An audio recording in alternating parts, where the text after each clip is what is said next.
Hi everyone, welcome back again to my channel. Today I will be making egusi soup.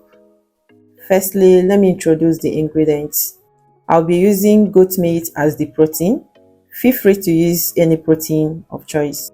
Next is stockfish and kpomo. Then melon seed, that is the egusi. Next is Ossuu. This is totally optional, but I like using it in my egusi. Then smoked catfish, peppers and onions, palm oil, grinded crayfish, stock cubes and salt, ugu and Uziza leaves. Now to begin, I'll transfer the protein, that is the goat meat, to the pot. Ensure to wash it properly. After that, I will season it with onions, stock cubes, salt and pepper. After watching, check out the descriptions. You will see the list of the ingredients that I used. After adding the seasoning, I will give it a good mix, then cover it and let it cook without adding water so that it can release some of its juice. Now I will start prepping the rest of the protein. I will start with the catfish. I will add hot water in it to soak it so that it can soften because it is very dry. I will add a little bit of salt. You can remove the water and add cold water in case if it is very hot like mine. After that, I'm going to remove all the bones. If you are still watching and you haven't subscribed to my channel, please subscribe to my channel and turn on the notification so that you'll be notified anytime I upload a new video. Like, share and drop your comments. Thank you as you do that.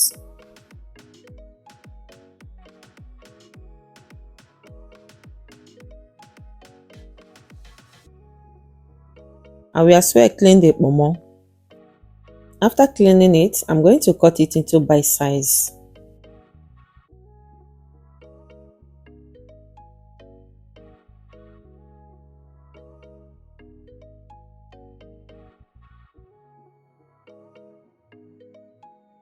Next, I'll clean the stockfish. You can use cold water or hot water depending how tough the stockfish is.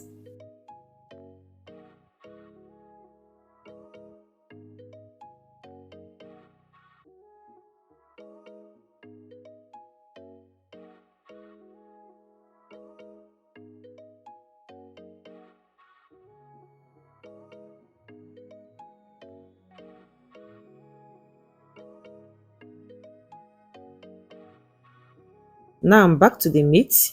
This is the water that the meat produces. I haven't even added any water yet. I let it cook for about 10 minutes. I will just give it a good mix. Then I'll start adding the rest of the proteins, which is the smoked catfish, the stockfish and the kpomo.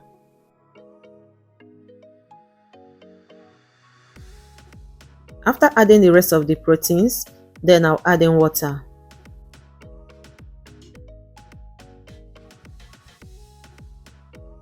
Then I will give it a good mix, then cover it and let it cook for about 10 minutes again. The time duration depends on how tough or soft that the protein is. If the proteins are very strong, just cook it until everything becomes soft and tender. Now I'm going to grind the egusi and the ossuu. You can grind it separately or together depending on how you want it. In this video, I'll be grinding it together. After grinding it, I'll transfer it to a bowl.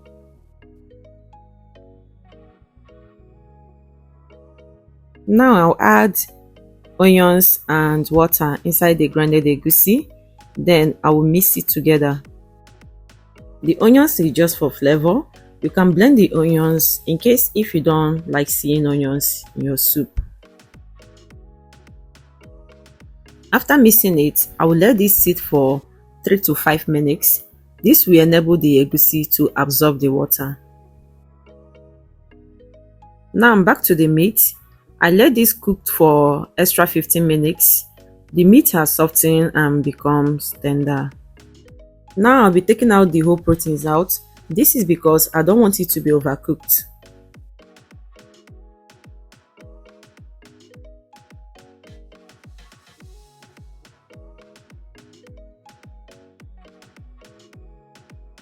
Once done, I'll add extra water to the meat stock. This is just to level up the water. If the water in yours is enough, there is no need of adding extra water. Then I'll add palm oil. Then I'll cover it and let it come to a boil. Or you can cook it for 5 minutes. This will enable the palm oil to dissolve completely. As you can see, it has started boiling. Now I'll start adding the egusi. I'll be cutting it into smaller parts and be adding.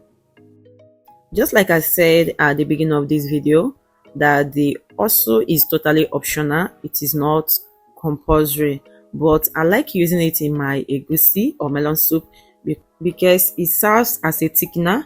If you don't want your egusi or your melon soup to be runny, add Ossuu in it.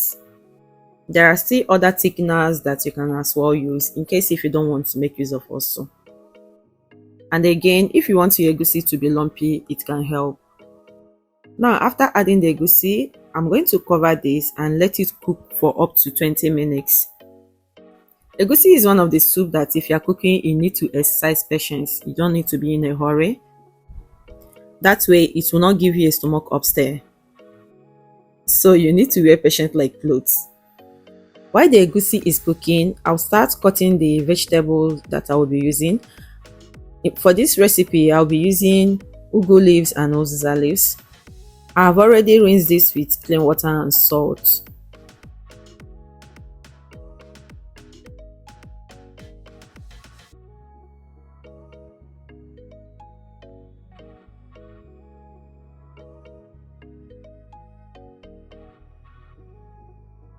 Now, after about 20 minutes, this is how the egusi looks.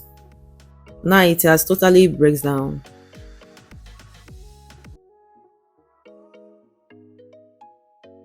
Now I'll transfer the protein back to the soup. I'll be adding water just for adjustment because the water in the soup is not enough.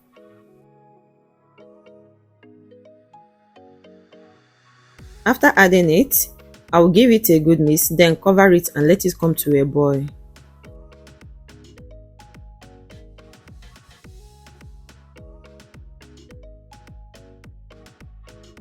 Now that it has started boiling, now just give it a good mix, then I'll add the Uziza leaves.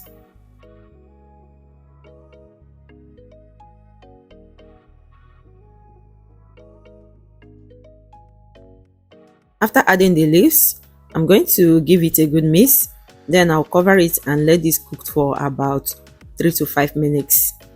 This is because Uziza leaves is very tough and it will help it to release its flavor very well in the soup. After about 5 minutes, I will add in the grinded crayfish.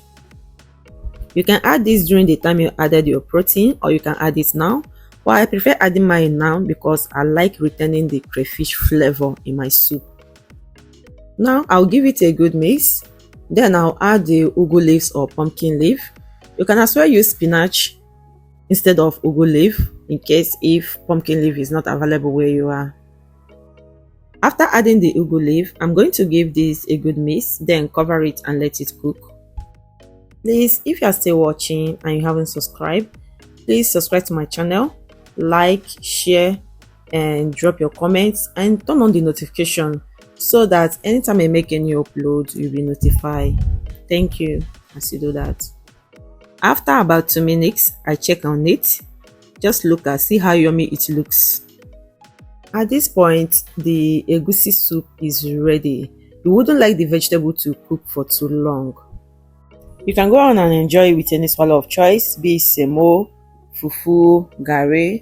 Any swallow of choice can go with it. Thank you for watching. I hope you find this recipe helpful. See you on my next upload. Bye.